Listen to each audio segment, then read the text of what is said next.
Hello friends, आज आपण बनवूया भरलेली वांग्याची भाजी। म्हणजे वांग्याच्या भरपूर रेसिपी असतात, तर तुम्ही भरपूर रेसिपी अशी बनवून खाल्ल्या असतील वांग्याची, पण अशी प्रकारे तुम्ही कधी बनवले आहेत का? म्हणजे वांगी भरून फ्राय करायची आणि नंतर मग ती ग्रेव्हीमध्ये ॲड करायची। तर त्या दिवशी मी गेली होती माझ्या धैर्यनीकडे, तर ती बोली वहिनी मस्त ताजी ताजी वांगे आले आहेत, भरण्याच्या लायकीचे आहेत। तर म्हटलं चला आज वांग्याचे भरलेले वांग्याचीच रेसिपी बनवूया।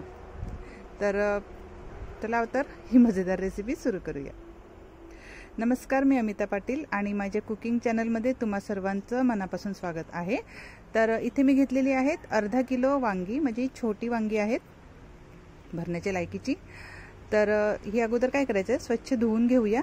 म्हणजे अगोदर स्वच्छ व्यवस्थित धुवून घ्यायचे, पहिलीच धुवून घ्यायची, नंतर कट केल्यावर सुद्धा धुवायची आहेत। आणि हे वरचं कवर आहे ना, हे कट करायचं आहे, म्हणजे काढून टाकायचं आहे। हे ॲक्च्युली भाजी शिजायला जितका टाइम लागत नाहीये ना, तितकं भाजी साफ करायला टाइम लागतो। आणि माझं तर तसंच आहे, मच्छी पण शिजायला जितका टाइम नाही लागत तितकं मला साफ करायला टाइम लागतो। ओके, तर आपण काय करायचं, अगोदर वाटण करून घेऊया। तर हे मी सुकं खोबरं घेतलेलं आहे। हे बघा, तुम्हाला जर सुकं खोबरं नाही आवडत असेल तर तुम्ही स्किप करू शकता, पण हे मी सुकं खोबरं थोडंसं भाजून घेत आहे। कुठल्याही वाटणमध्ये सुकं खोबरं असलं ना, भाजलेलं सुकं खोबरं, तर खूप छान फ्लेवर येतो। तर हे मी आता खोबरं भाजून घेतलेलं आहे गॅसवरच। आता काय करायचं, हे देठ आहेत ना, हे मोठे मोठे देठ आहेत ना वांग्याचे, ते कट करून घ्यायचे आहेत। म्हणजे थोडेसे कट करायचे आहेत, पूर्ण नाही। तर हे बघा, आपण सर्व वांगी अशी साफ करून घेऊया। आता वाटणसाठी इथे मी भाजलेलं खोबरं आहे ना, ते असं छोटे छोटे पीसमध्ये कट करायचे आहेत, कारण की आपल्याला मिक्सरमध्ये त्याचं वाटण करायचं आहे ना। तर असे छोटे छोटे पीसमध्ये कट करून घ्यायचे आहेत। आणि इथे मिरच्या घेतलेल्या आहेत मी 3 मिरच्या घेतलेल्या आहेत। मला तिखट आवडते म्हणून, तुम्हाला जर कमी तिखट आवडत असेल तर तुम्ही तुमच्या चवीनुसार कमी जास्त करू शकता, ठीक आहे।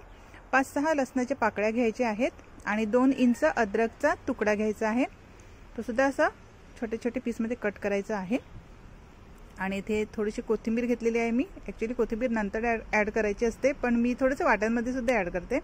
आणि इथे मी कच्चे शेंगदाणे घेतलेले आहेत।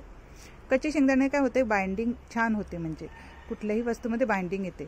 आणि इथे थोडंसं मी बडीशोप घेतलेला आहे, बडीशोप ऑप्शनल आहे। आणि थोडीशी चिंच, थोडंसं आंबटपणासाठी, म्हणजे थोडासा खट्टा मिठ्ठा फ्लेवरसाठी थोडीशी चिंच घेतलेली आहे मी, काळी चिंच, ठीक आहे। आता हे सर्व वाटून घ्यायचं आहे, सुकंच वाटायचं आहे, पाणी ॲड करायचं नाही आहे, ठीक आहे। आता हे एका बाउलमध्ये काढून घ्यायचं आहे। हे वाटण आहे ना, हे बाउलमध्ये काढून घ्यायचं आहे। तुम्ही शेंगदाणे जर भाजून घेतले ना तरी चालेल, मी इथे कच्चेच घेतलेले आहेत, नो प्रॉब्लेम, काही फरक पडत नाही, टेस्टमध्ये काहीच फरक पडत नाही आहे, ठीक आहे। आता काय करायचं, ही वांगी आपण कट करून घेऊया आतमधून, म्हणजे छान अशी कट करून घ्यायचे आहेत। त्यामध्ये कीड वगैरे सुद्धा असतात ना, तर अशी छान असं बघून घ्यायची आहेत, नाहीतर ते व्हेजचं नॉनव्हेज व्हायचं। तर हे बघा, तुम्ही 4 भाग सुद्धा करू शकतात, नाहीतर 6 भाग केले तरी चालतील, पण असं बघून घ्यायचं। हे बघा, तर आता आपण सर्व वांगी अशीच छान अशी बघून घेऊया। फ्रेश वांगी असलेलं तर कीड जरा कमीच असते, पण एक वांगं होतं जे थोडंसं साईडने लागलेलं होतं, म्हणून मी ते अर्ध कट करून ठेवलेलं आहे। आणि आता हे वांगी पाण्यामध्ये टाकून ठेवायची आहेत, नाहीतर काळी पडतात, ठीक आहे। आता हे वाटणमध्ये थोडंसं एक बारीक कांदा ॲड केलेला आहे मी। कांदा तुम्हाला नाही हवा असेल तर स्किप करू शकता।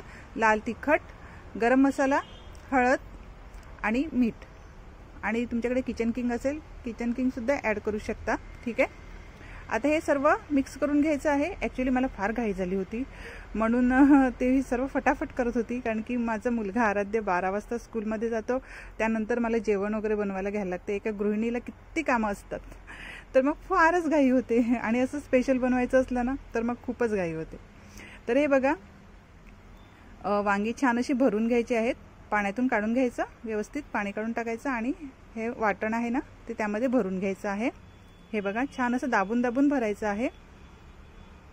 हे बघा, छान असं मस्त सर्व वांगी आपण भरून घेऊया। आता काय करायचं, एक कढई घ्यायची, मी नॉनस्टिक कढई घेतलेली आहे। आता त्यामध्ये थोडंसं तेल ॲड करायचं आहे। तेल म्हणजे थोडं जास्तच ॲड करा, कारण की मी एकदाच वांगी टाकली, मला घाई झाली होती, म्हणून तुम्ही अर्धी टाकली तरी चालेल, मी जास्त प्रमाणात केलं होतं। तर हे बघा, त्यामध्ये आपली वांगी ही फ्राय करून घ्यायची आहेत। थोडे हलक्या हातानेच असं फ्राय करायचं, नाहीतर त्यातलं वाटण निघायची शक्यता असते, ठीक आहे। तर आता झाकण ठेवायचं आहे आणि गॅस बारीकच ठेवायचा आहे, आणि अशी फ्राय करायचे आहेत, म्हणजे चारी बाजूने अशी फ्राय करून घ्यायचे आहेत. मी एकदाच टाकले मग थोडासा प्रॉब्लेम झाला पलटायला, पण हे बघा छान असं फ्राय झालेले होते. अजून 10 मिनटं शिजू द्यायचे आहेत. ठीक आहे, गॅस बारीकच ठेवायचा आहे. आता हे फ्राय झालेली ही वांगी आहेत ना, ही काढून घ्यायची आहेत एका डिशमध्ये. तर आपण सर्व वांगी अशीच फ्राय करून घेऊया. मी एकदाच टाकली म्हणून थोडासा मसाला त्यामधला निघाला होता. हे बघा, पण छान फ्राय झाली होती, कारण की नॉनस्टिक कढई होती ना म्हणून. तर हा वरचा मसाला आहे तुम्ही काढून घेतला तरी चालेल, नाहीतर त्यामध्येच थोडंसं तेल ॲड करायचं आणि एक कांदा मी कट करून त्यामध्ये ॲड केलेला आहे. थोडासा पात कांदासुद्धा टाकलेला आहे. आता फिरवून घ्यायचं आहे. गॅस मीडियम ठेवायचा आहे. आता त्यामध्ये मी 2 टोमॅटोची प्युरी करून ॲड केलेली आहे. ती आता काय करायचं, 10 मिनटं गॅस मीडियम ठेवायचा आणि ही आपली टोमॅटोची प्युरी शिजू द्यायची आहे 10 मिनटापर्यंत. 10 मिनटं झाल्यानंतर त्यामध्ये लाल तिखट, आपले हे बेसिकचे मसाले हमेशा टाकतात तेच, हळद, मीठ, गरम मसाला, किचन किंग मसाला, सब्जी मसाला, कुठलाही मसाला तुमच्याकडे असेल तुम्ही ॲड करू शकता. ठीक आहे, आता 30 ते 40 सेकंद हे फिरवून घ्यायचं आहे तेलावर.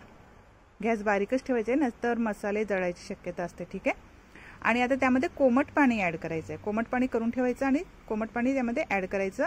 आणि आता काय करायचं, पाणी ॲड केल्यावर मीडियम गॅस ठेवायचा आणि वरून मी पातकांदा ॲड केलेला आहे आणि ही आपली फ्राय केलेली वांगी त्यामध्ये ॲड करायची आहेत. आणि काय करायचं, 10 मिनटं मीडियम गॅसवर आता शिजू द्यायचं आहे. वांगी तर शिजलेली असतातच, पण ग्रेव्ही शिजण्यासाठी 10 मिनटं लागतील, म्हणून 10 मिनटं आता गॅस मीडियम ठेवून आपली भाजी शिजू द्यायची आहे. आणि हे बघा, आपली भाजी ऑलमोस्ट शिजलेली आहे. 10-15 मिनटानंतर त्यामध्ये गरम मसाला वरून ॲड करायचा आणि कोथिंबीर ॲड करायची. ठीक आहे, आणि ग्रेव्ही बघा इतकी मस्त जाडसर झालेली होती, कारण की सुकं खोबरं आणि नारळ होता ना, सॉरी शेंगदाणे होते ना, तर खूप छान ग्रेव्ही झाली होती. टेस्ट करून बघायचं, कमी जास्त असेल तर तुम्ही मीठ ॲड करू शकता. ठीक आहे, तुम्ही नक्की ट्राय करून बघा आणि खा पियान मस्त राहा. Okay friends, thank you.